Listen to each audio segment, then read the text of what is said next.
कल CBSE board का परीक्षा परिणाम आया। मथुरा जनपद में होनहारों ने अच्छे अंक प्राप्त किए, अपने परिवार व माता पिता का नाम रोशन किया, साथ ही अपने ज़िले व कस्बे का नाम भी रोशन किया। आज हम कस्बा राया में हैं। यहाँ पर कुछ बच्चियाँ हैं और कुछ बच्चे हैं जिन्होंने अपने परिवार का नाम रोशन किया, अच्छे अंक प्राप्त किए। लगभग 100% से कुछ ही अंक इनके कम थे। सबसे पहले मैं बातचीत करूँगा। संदीप गोयल जी, राया के रामलीला मैदान में आप रहते हैं। आपके बेटे राघव गोयल 90 कितने परसेंट नंबर है आपके? 95.5 अंक इन्होंने प्राप्त किए इंटरमीडिएट की परीक्षा में। राघव, कैसे तैयारी की थी और क्या अंदाज़ा था कितने परसेंट आपके नंबर आ पाएंगे? मुझे पूरा अंदाज़ा था अपनी तरफ से, क्योंकि मैंने अपनी तरफ से 100% दिया था और मैं एक कंसिस्टेंसी से पढ़ा था और पॉजिटिव व्यू से पढ़ा था कि मुझे 90+ स्कोर करना ही करना है जी। तो इस वजह से मेरे 95% प्लस आ पाए। और ज़्यादातर मैं रात में पढ़ता था, भले ही मैं 1 घंटे पढ़ूँ लेकिन मैं अपने फुल कंसंट्रेशन के साथ पढ़ता था। कितना समय लगभग देते थे डेली? पर डे 2 घंटे देता था, लेकिन 2 घंटे अपने फुल कंसंट्रेशन के साथ देता था, तो इससे मेरा डेली सिलेबस कवर होता गया पूरा। अच्छा, विद्यालय आपका कौन सा था? परमेश्वरी देवी धानुका, वृंदावन। किसका रोल ज़्यादा रहा अच्छे अंक प्राप्त करने में? मेरे क्लास टीचर्स और मेरी फैमिली ने मुझे पूरा सपोर्ट किया, उनकी वजह से ये सब पॉसिबल हो पाया। आगे क्या मन है? मैं चार्टर्ड अकाउंटेंसी का कोर्स करूँगा और CA बनूँगा। कहाँ से करना चाहोगे? अभी मैं ऑनलाइन क्लासेस ले रहा हूँ, SBC नाम का एक वो है कंपनी, उनसे ऑनलाइन क्लासेस ले रहा हूँ। जो बच्चे अभी हाई स्कूल या अभी फर्स्ट ईयर की तैयारी कर रहे हैं, इंटर में आए हैं, उनके लिए क्या कहना चाहोगे? मैं उनसे केवल इतना ही कहना चाहूँगा कि आप कंसिस्टेंसी से और फुल कंसंट्रेशन के साथ पढ़िए, तभी आप इतने अच्छे स्कोर कर पाएंगे। तो इस तरीके से हमारे साथ राघव गोयल थे। अब हमारे बीच में ब्रजमोहन वर्मा, राया के स्वर्णकार हैं, रेतिया बाज़ार में आपकी दुकान है। आपकी बेटी प्रिंसी वर्मा इंटरमीडिएट की परीक्षा में 98.2% अंक प्राप्त किए हैं। अगर हम इन अंकों को देखें तो ज़िले में 3रा स्थान उनका आता है। सही कह रहा हूँ? ज़िले में 3रा स्थान प्राप्त किया। क्या अनुभव कर रही हो? कितनी प्रशंसा है मन में? घर में कैसा माहौल रहा और क्या उम्मीद थी इतने परसेंट अंक आ पाएंगे? मुझे 95+ की उम्मीद थी, पर इतने ज़्यादा की उम्मीद तो नहीं थी। और जब मैंने अपना रिज़ल्ट देखा तो मैं बहुत खुश हुई और मैंने सीधा अपने माता पिता को बताया और पूरा घर खुशहाल हो गया मेरा और सभी बहुत खुश हुए। हाई स्कूल कहाँ से करी थी? धानुका से, हनुमान प्रसाद धानुका। सब्जेक्ट क्या रहे आपके पास? 12th में ह्यूमैनिटीज़ थी मेरे पास, history, political science, mass media, legal studies और इंग्लिश। जी। आगे क्या मन है? क्या किस क्षेत्र में जाना चाहोगी? क्या बनना चाहोगी? मैं UPSC की तैयारी कर रही हूँ और IAS बनना चाहती हूँ। पहले से ही ये मन था? जी, बचपन से। तो क्या इसीलिए आर्ट्स के क्षेत्र में गई, इसकी तैयारी करनी थी, UPSC की तैयारी करनी थी, IAS बनना था? जी, इसीलिए। सरप्राइज़ रहा 98.2 का परसेंटेज? सरप्राइज़ तो था। कितनी शुभकामनाएं मिली? सभी उसी दिन फ़ोन कर रहे थे, पूरे दिन मेरे पास फ़ोन आए थे एंड सब शुभकामनाएं दे रहे थे। धानुका की ही छात्रा हैं आप, किसको श्रेय देना चाहोगी सबका? मैं अपने माता पिता को, अपनी टीचर्स को और जिन्होंने भी, मेरे भाई बहन ने भी मेरी हेल्प की बहुत ज़्यादा, सभी को श्रेय देना चाहूँगी। भाई बहन कितने हैं आप? मेरी एक बहन एक भाई है। छोटे हैं बड़े हैं? छोटे। हाँ, परिवार में सबसे बड़ी हूँ, जी। तो उनके लिए एक टारगेट खड़ा कर दिया कि अब उससे ज़्यादा लाने पड़ेंगे उन्हें, है ना? जी। इसके बाद क्या नाम है? ज्योति सिंह। ज्योति सिंह, कौन सी क्लास? 12वीं। UP board CBSE? विद्यालय धानुका। कितने परसेंट अंक रहे? 92.8। 92.8। Yes sir. कितना उम्मीद थी, कितने परसेंट अंक आ पाए? मेरे को 95+ की उम्मीद थी, लेकिन मेरे साथ कुछ इंसिडेंट हो गया था जिस वजह से मैं अच्छे से पढ़ नहीं पाई, ठीक है। बट थोड़ा रिग्रेट तो है। मुझे 95+ की उम्मीद थी। आगे क्या बनना चाहती हैं? आगे मैं IAS बनना चाहती हूँ। परिवार में किसी सबका परिवार में माता पिता को सबसे ज़्यादा और फिर टीचर्स को और मेरी कुछ फ्रेंड्स।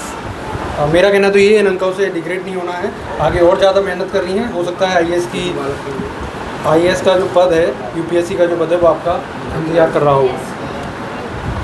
इसके बाद मैं बात करूँगा, 2 बच्चियाँ आपकी यहाँ हैं, ब्रजमोहन वर्मा जी। ब्रजमोहन जी, कैसा रहा पूरा ये सब? बहुत अच्छा लग रहा है, अपने आप को गौरवान्वित महसूस कर रहा हूँ मैं। मेरी बेटी रात और दिन बड़ी मेहनत करती थी, मैं उससे कहता था बेटा आज सो जाओ, लेकिन वो सोती नहीं थी, सिर्फ पढ़ने में उसका मन रहता था जो है। और बड़ी मेहनत की, ईश्वर की कृपा और मेरे बुजुर्गों का आशीर्वाद बच्ची के ऊपर है। आज जिस मुकाम पर पहुंची है, मैं चाहता हूं कि जो उसने अपना मुकाम बनाया है या बनाना चाहती हैं, उस पर वो पहुंचे। ईश्वर की और आप सब लोगों की कृपा उस पर बनी रहे। राधे राधे। अच्छा, सोशल मीडिया पर हम देखते हैं आपके, मैं देखता हूँ परिवार में बड़ा पारिवारिक माहौल है, आपकी माँ को लेकर आप बड़े भावुक रहते हैं। घर की बड़ी बेटी ने इतने परसेंट अंक प्राप्त किए। परिवार का माहौल इस समय कैसा है? क्या जो परिवार में दादी का प्यार मिला, जो संस्कार मिले, उनका ये सामने हाँ, आपको देखने को मैं मिला है? अब जो भी श्रेय है मैं अपने माता पिता को दूंगा। मेरा परिवार जो है बहुत संस्कारी परिवार है। मेरी माताजी बहुत पूजा पाठ करने वाली थी और उन्हीं का आशीर्वाद है। मेरे पिताजी बहुत संतों की सेवा करने वाले व्यक्ति थे और उन सबका जो संस्कार मुझको मिले हैं, मैं उन्हीं संस्कारों पर चलते हुए अपने बच्चों को भी वही संस्कार देना चाहता हूँ और बहुत अच्छा महसूस कर रहा हूँ अपने आप में। पूरे परिवार में बहुत खुशी है। मेरे यार दोस्त वगैरह जितने भी हैं मेरे, उन्होंने मुझे फ़ोन करके बड़ा ही अच्छा महसूस कराया, बार बार फ़ोन करके बधाइयाँ दी, तो मुझे बहुत अच्छा लगा है। मतलब शुभकामनाओं का माला बहुत हुआ है। बहुत शुभकामनाएं। बिल्कुल निश्चित तौर पर एक खुशी का माहौल होता है, गर्व के पल होते हैं। गुड़िया, क्या नाम है आप? प्रियंका भगत। आप यूपी बोर्ड से हैं। हाँ, कितने परसेंट अंक रहे आपके?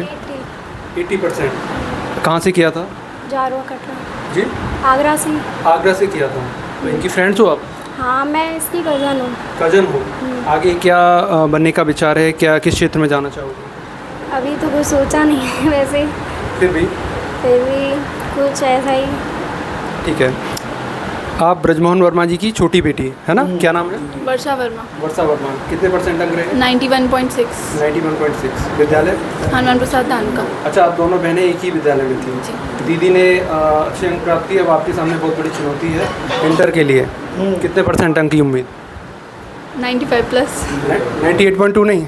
आ सकते हाँ, हैं। ये बोल सकते हैं। क्या बनना चाहती हो? प्रोफेसर।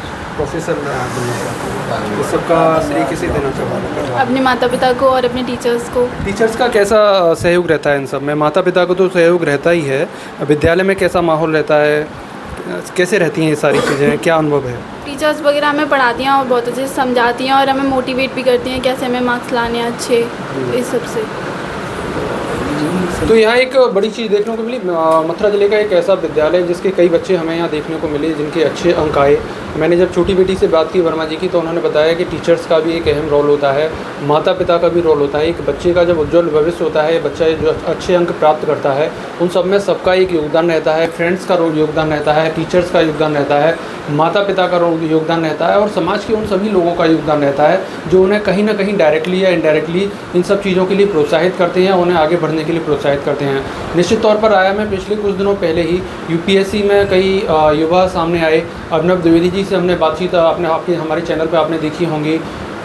आकाश चौधरी और भी कई यहाँ मथुरा ज़िले से यूपीएससी में आईएएस या आईपीएस की परीक्षा में लोग चयनित हुए, आज वो ट्रेनिंग कर रहे हैं।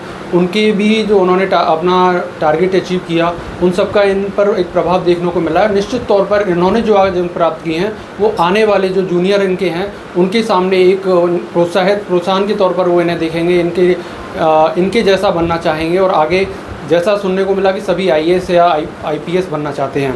अब नगर पंचायत राय के अध्यक्ष राजकुमार अग्रवाल जी यहाँ पर पहुँचे, बच्चों को प्रोत्साहित किया। क्या कहना चाहोगे? मैं यही कहना चाहूँगा, जिन बच्चों की इच्छा है पढ़ने की तो इनकी इच्छा पूरी हो गए। ये आईएएस आईपीएस की कह रहे हैं तो ये आईएएस बने और मेरा पूरा सहयोग रहेगा हर बात में और मैं मदद करूँगा। निश्चित तौर पर आया कि आप प्रथम नागरिक हैं, एक सहयोग की भावना होनी ही चाहिए और बच्चों में भी देखने को मिलेगा कि जब बड़े बुजुर्ग उनका साथ रहेंगे तो बच्चों को भी आगे बढ़ने को प्रोत्साहन मिलेगा। अध्यापक हैं, शिक्षक हैं, बच्चे आपके सामने बैठे हैं, अलग अलग अंक प्राप्त किए इन्होंने। क्या कहना चाहोगे? क्या मन में उमड़ रहा है? एक शिक्षक के रूप में अगर बात करें तो ये हमारे समाज के लिए तो बहुत खुशी की बात है कि हमारे बच्चे जब नाम रोशन करते हैं तो उसमें एक शिक्षक का भी नाम रोशन होता है। तो आज इन बच्चों की बातें सुन के हमारी आंखें नम हैं और हमने राय स्तर पर जो बच्चे इस समय अवेलेबल हो सकते थे उन सबको बुलाकर आज उनका उत्साहवर्धन करने का काम किया है। इसमें हमारे नगर पंचायत के अध्यक्ष, हमारे समाज सेवी, हमारे मीडिया के सब बंधुओं ने हमारा सहयोग किया है। तो हम सबका आभार करते हैं, कहते हैं कि शिक्षा की एक ऐसी ज्योति जले कि हमारा देश मानवीय संसाधन में फिर दोबारा से विश्व बने और संसार को नेतृत्व करे। तो ये थे मुकेश अग्रवाल जी, एक शिक्षक के तौर पर उन्होंने अपनी भावनाएं रखी। सबसे बातचीत करने के बाद एक बात मेरे मन में आ रही है, वो ज़रूर कहना चाहूँगा कि बच्चे यहाँ से दूर जाते हैं पढ़ने के लिए। कई बच्चे या बच्चियाँ ऐसी हैं जो अभी भी उनके अंदर प्रतिभा है, उस प्रतिभा को निखरने का मौका मिलना चाहिए। मेरा जो है निजी तौर पर ये मानना है, प्रशासन से भी मैं अनुरोध करूँगा अगर ये मेरे शब्द उन तक पहुँच पा रहे हैं कि राया में एक लड़कियों के लिए एक विद्यालय या महाविद्यालय की ऐसी व्यवस्था की जाए जहां निःशुल्क उनको शिक्षा मिले, ज़्यादा से ज़्यादा बच्चे वहां पहुंचें। जिस तरीके से एक विद्यालय का नाम यहां पर आया, वहां के बच्चे आगे बढ़ रहे हैं, उस तरीके से ही एक राया में एक ऐसा विद्यालय खुले जहां कम फीस में बच्चों को आगे बढ़ने का मौका मिले और बच्चे इसी तरीके से अपने परिवार, कस्बे व जनपद का नाम रोशन करें। RNTV के लिए अपने साथी अभिनव उपाध्याय के साथ मोहित गौड़।